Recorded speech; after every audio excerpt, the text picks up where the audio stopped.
একদিন এক গরিব কাঠুরে ছিল। সে প্রতিদিন বনে গিয়ে গাছ কেটে জীবিকা নির্বাহ করত। একদিন সে একটি নদীর ধারে বড় একটি গাছ কাটছিল। রোদ প্রচণ্ড, সে খুব ক্লান্ত হয়ে পড়েছিল। হঠাৎ করেই তার হাত ফসকে কুড়ালটি নদীর গভীরে পড়ে গেল। সে হতাশ হয়ে বসে পড়ল। এখন সে কিভাবে কাজ করবে? চোখে পানি এসে গেল, সে দুঃখ করে বলল, এখন আমি কিভাবে আমার সংসার চালাব? ঠিক তখনই নদীর জল থেকে এক উজ্জ্বল আলো বের হল। সেই আলো থেকে উঠে এলো এক সুন্দর জলপরী।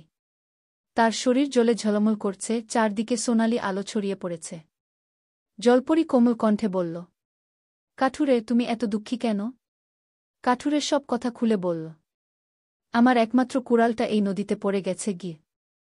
জলপরী হাসল এবং বলল, তুমি চিন্তা করো না, আমি খুঁজে এনে দিচ্ছি গু। সে পানিতে ডুব দিল। কিছুক্ষণ পরে উঠে এলো একটি সোনার কুড়াল হাতে নিয়ে। জিজ্ঞেস করল, এটাই কি তোমার কুড়াল? কাঠুরে মাথা নেড়ে বলল, না, এটা আমার নয়। জলপরী আবার ডুব দিল। এবার সে আনল একটি রূপার কুড়াল। সে আবার জিজ্ঞেস করল, এটাই কি তোমার কুড়াল? কাঠুরে বলল, না, এটাও আমার নয়।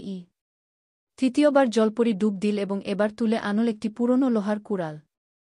সে বলল, তাহলে এটা কি তোমার কুড়াল? কাঠুরে খুশি হয়ে বলল, হ্যাঁ, এটিই আমার কুড়াল। জলপরী খুব সন্তুষ্ট হল কাঠুরের সততা দেখে।